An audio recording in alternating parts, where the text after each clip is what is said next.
Hey babes, today I want to do a quick get ready with me, less or more or less quick, with the Chanel Quint in medium. It's the Les Beiges line.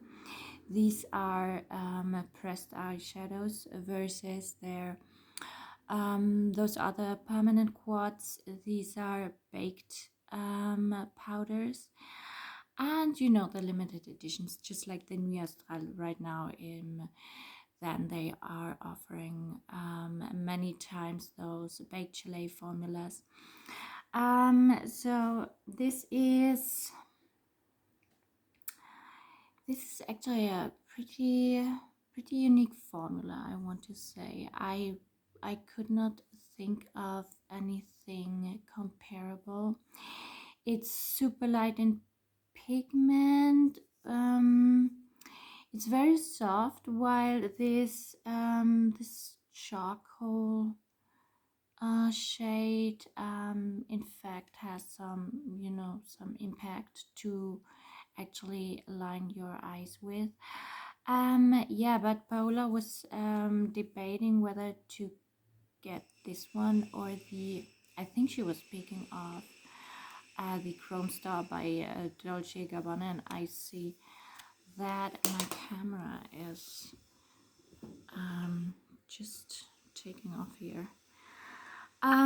Yeah, I think I'm not I don't have the Chrome Star. I only have the Amber Venus one by Dolce & Gabbana, and that little eyeshadow palette is very pigmented, and it also, it has the center shade is a sparkle shade. And even though I think the Amber Venus is a bit tamed with the shimmers, I mean they're regular, but I feel like the Chrome Star ones really have some oomph, some power to it. They just look very highly reflective, for great nighttime looks, I find. Um, yeah, I do have many similar shades, a gray shimmers, taupe shimmers. I'm thinking of the Victoria Beckham pot eyeshadow in mink, or the Patrick Ta duo in Still at the Club, things like that. So I really try to not overdo it, even though it looks very beautiful and everybody's loving the Chrome Star the most out of the three. Well, not everybody, but yeah, um, everybody but one person I watched. Yeah, I think it's very beautiful, but I personally am not in love with the layout of the Dolce & Gabbana eyeshadow. I think what it brings to the table is worth it, and maybe you're even, really into the packaging, the layout, a weighted compact, things like that. These Chanel compacts, they don't have any added weight, just like Lancome or your regular Guerlain bronzer. I highly appreciate that. And now the Guerlain quartz, they are a bit more weighted. They did the same Tom Ford style, kind of bigger, I want to say monumental aesthetic. However, I digress. And yeah, let's just get into this. And since it's Chanel, I thought I do a little, well, see-through Chanel bomb actually. This contains, I think, also peptides, but shea butter. So I try to not put it on my lip line where I might develop blackheads from it. I'm wearing the MAC Whirl lip liner in Whirl, as I said, yeah. So I'm just trying to focus the balm on the center, which I didn't do well. I mean, these little lipstick cases are just cute and fun. So I have swatched this one in the past, but let me do that at the end. I'll also look into the Givenchy bronzer in Le Prisme Libre bronzer in 01. It's the lightest shade. I also really like to contour my eyes with this one, and it's also interesting to use these individual shades actually as a replacement for eyeshadow in a pinch. You know, there's one a bit reflective shade here, and it actually shows up a bit reflective on my eyes as well. So for a super soft, subtle highlight on the eyelids, it's even enough. So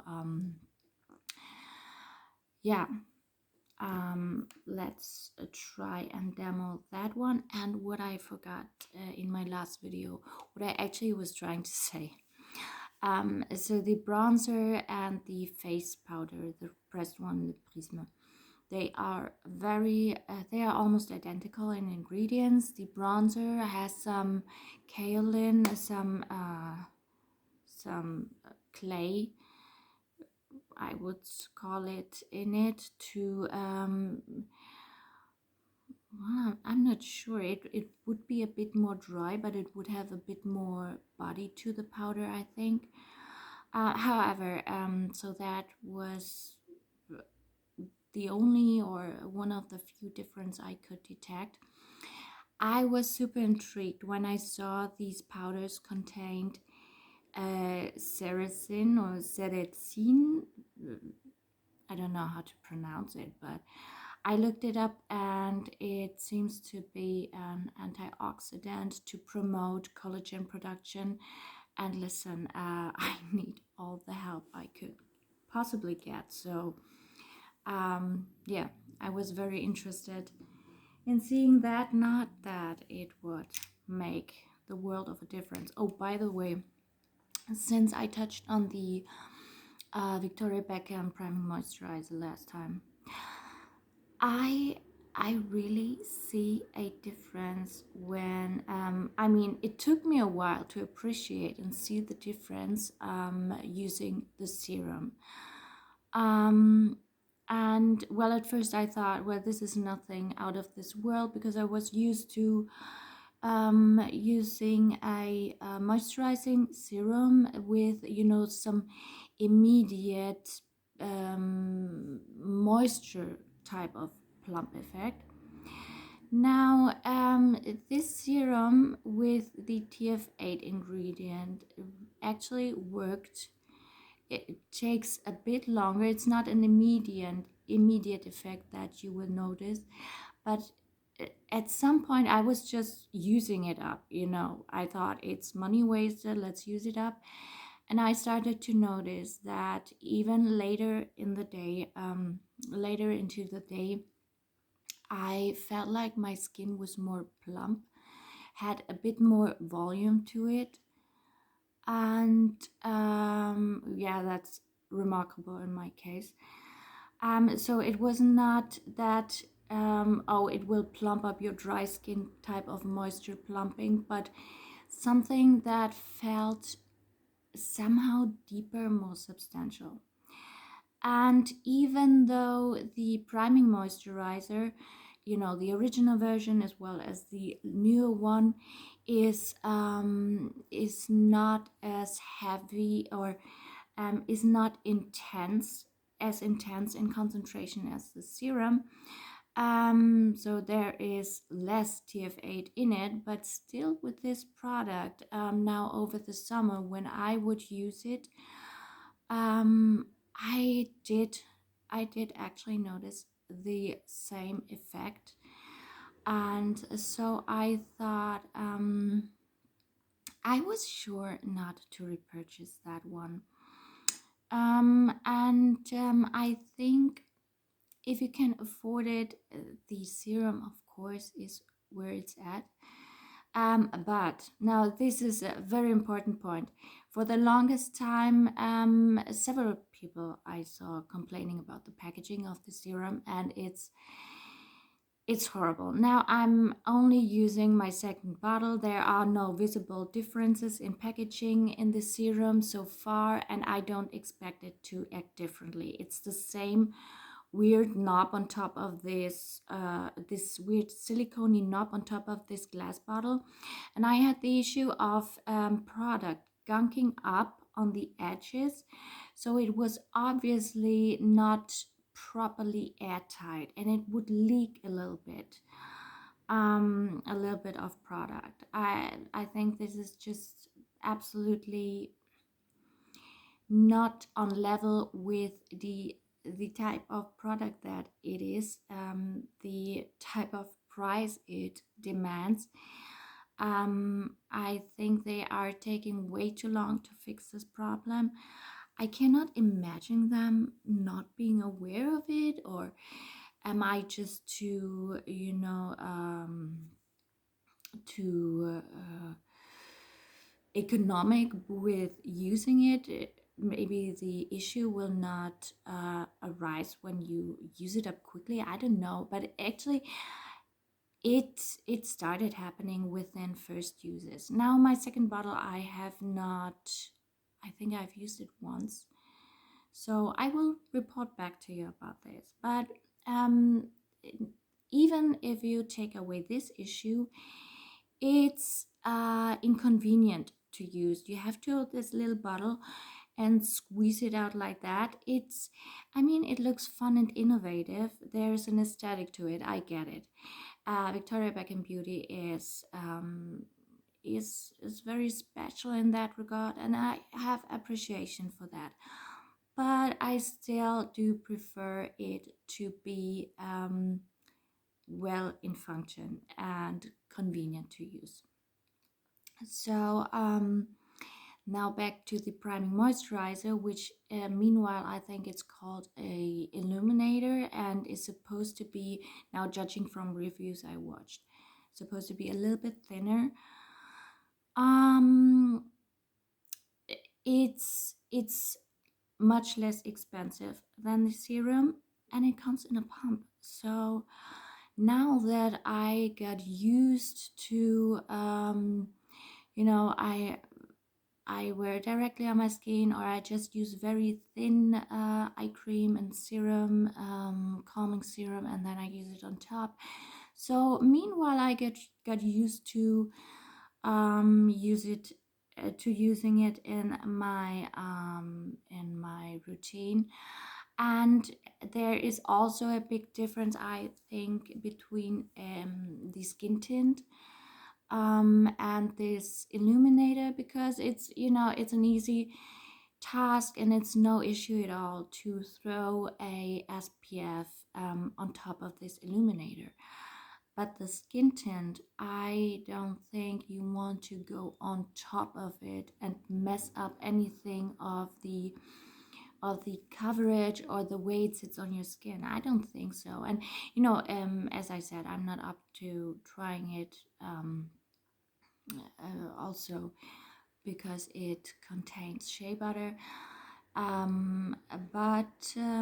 Yeah, so I think I might repurchase that one. It's a bargain compared to the serum. It's more convenient to use in that pump bottle.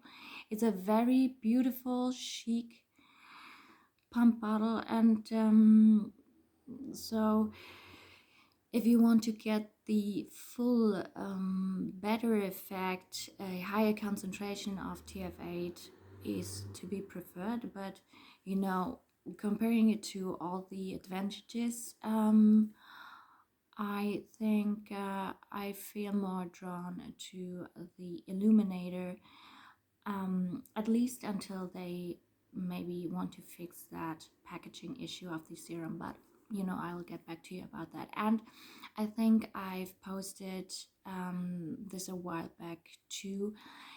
If you're getting the serum, I highly recommend getting the smaller bottle, because of the way you have to hold it.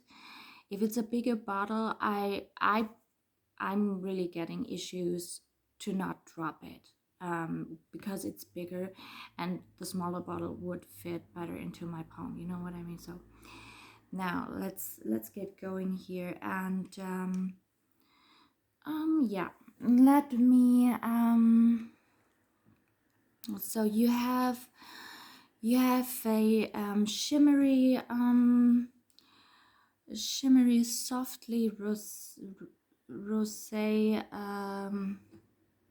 shimmer, and you have a luminous matte in the bigger pan up here.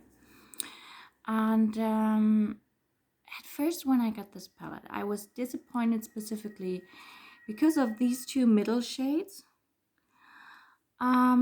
They are super soft, but I just did not really get the concept then, so I was expecting something else. And I think this is beautiful. I mean, this is going for a very subtle, natural look. And now let me shut up. Let's just start so you know what I'm up to here. I will two separate sides. I will use, you know, the more grayish shade on this brown eye. I mean, the lighting sucks so bad. Maybe I have to post pictures in better lighting later on. I will put the gray on the brown eye because I think gray is more, you know, more enhancing on brown eyes. And I will use the warmer type of, what is this? Muted pale strawberry. I have no idea. This is what it is, and I will put it on the green bluish side because this is a shade that will be more enhancing for blue and green eyes, obviously. The gray side, I will at first, at least, you know, also put some of the gray into the lash line, and then, you know, line my eyes with the, what is this, a charcoal shade, probably. So let's do oh yeah, I will use the shimmery shade with the gray, just so we are seeing some difference. And I'm at minute 17. I have to speak less and show you more stuff because my handy camera is cutting me off at minute 33 or something.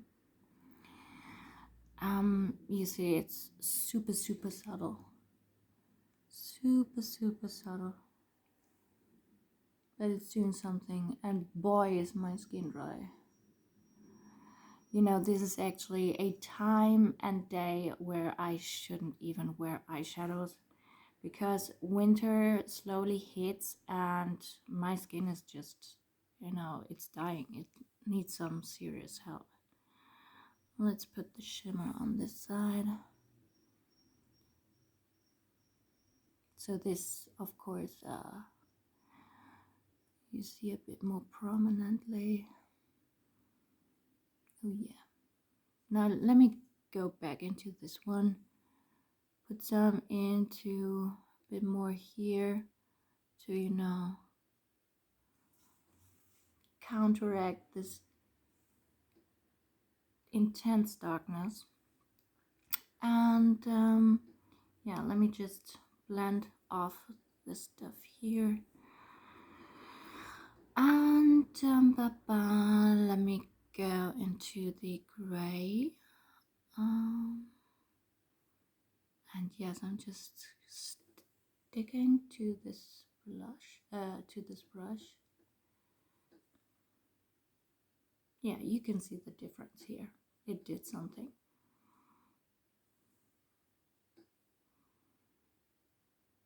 I mean, the rest I will do with the included brush.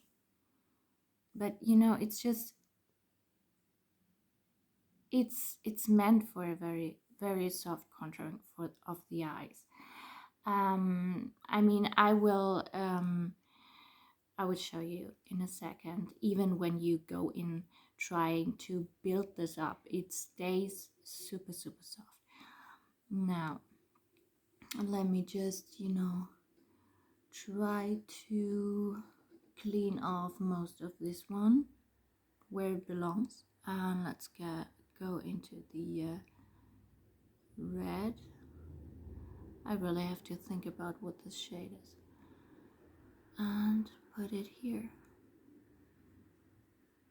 for a warmer kind of contouring.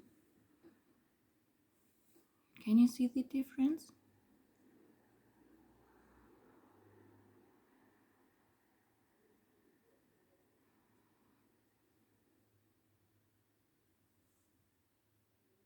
Oh no, I wanted to put the shimmery thing here. Well, too late. No, but let me balance them out because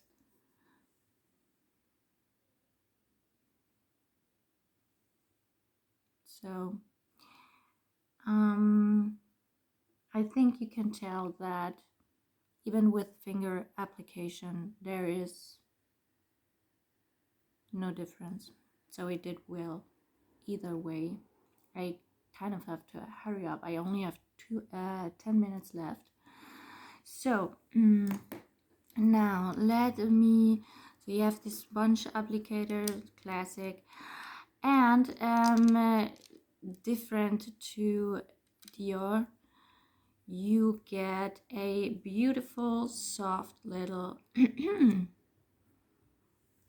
eye brush. I mean, it's not the most important factor here, but I like these. I like this because this way I only have to grab one brush and I have the rest in here. So that's so much for that. Let us, I'm sorry. Let's, darken up the lash line a bit with this one. And I try to show you how this gray shade is, this is a bit denser. This really packs on some more, and also let me show you how deep it gets when you really pack it on. So this is max. Now the charcoal shade is doing a lot more, but so you know what the gray is doing here. And so let's, wing it out a bit. Well, it's actually, listen, it's kind of a lot.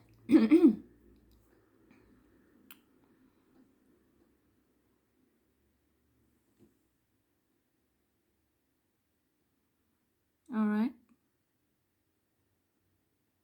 I don't want to do this with the red shade here, so let me just balance the eyes and do the same thing here. Give it a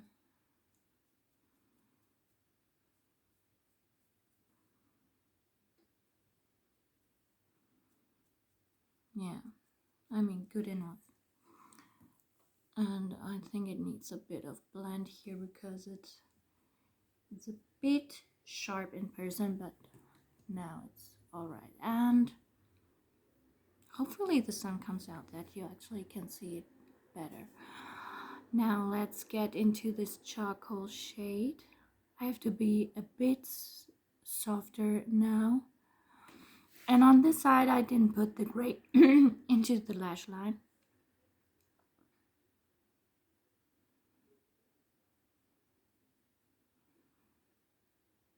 See?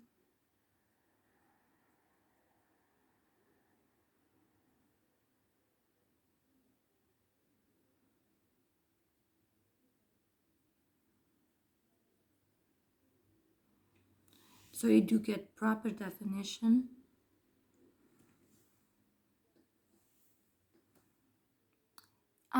Of course, you could, take a proper eyeliner brush.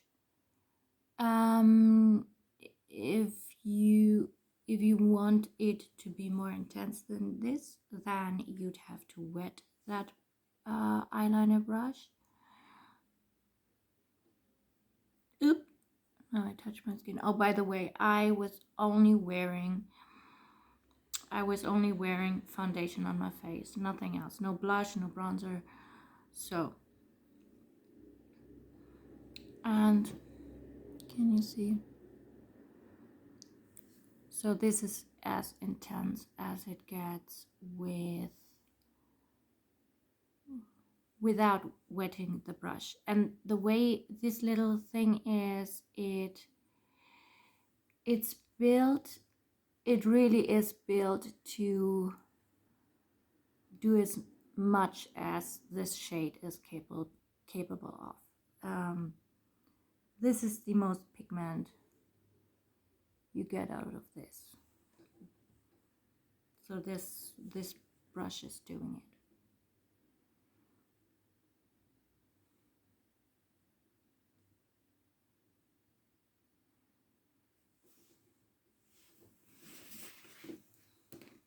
Ooh. Well, I dropped something. Can you see that?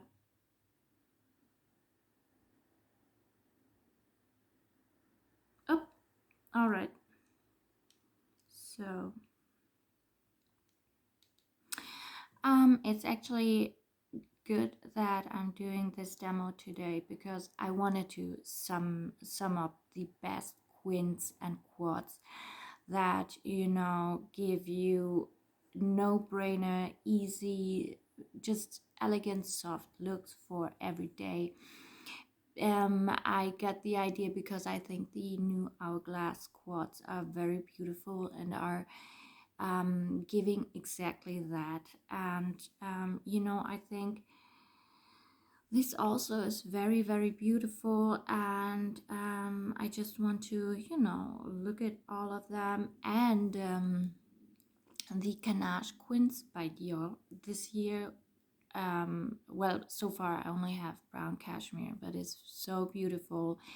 It got me back to, well, not back to, I don't think I've ever been a great brown eyeshadow lover, but however, this made me fall in love with warmer brown eyeshadow looks for this fall time. And yeah, I mean, first I really should post my favorite dark autumn lip shades and blush shades with swatches. But yeah, so summarizing favorite quads and quins for, you know, this just effortless type of look. And you know, the Les Beiges line, I really like this one. I really like the aesthetic. You can call me a basic beige to whatever floats your boat. I'm into it. And now let's look at the bronzer. And oh, we don't have much time left. Oh la la la la. Now, I already mentioned that you know, I like this brush. Usually I would like it to do this, but I already, you know, did a lot of contour with the eyeshadow. But you know, let me focus a bit. No, these two ones are better for contour. So the contour I do is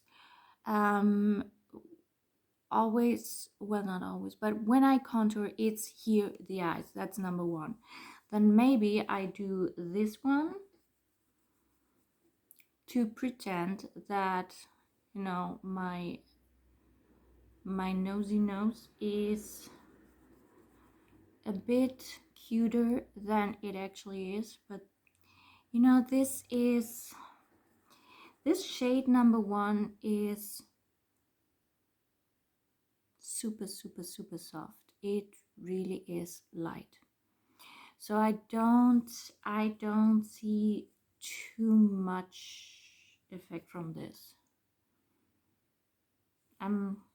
There's some grayness which I don't really, you know, when I do this with the Dolce & Gabbana brush and with a proper contour powder like the one by Kevin Kwan in medium, I when I do this, I have just, you know, a little streak here, and it has a more natural but more efficient effect. So this is not optimal, but you know, let me show you real quick the way it. I'm just using a looser brush to show you how it applies lightly.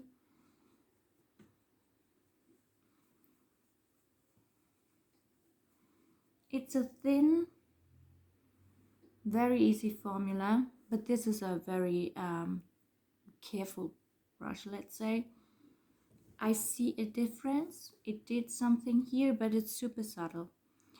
They're not kidding when they say, oh, one light. This is in fact light.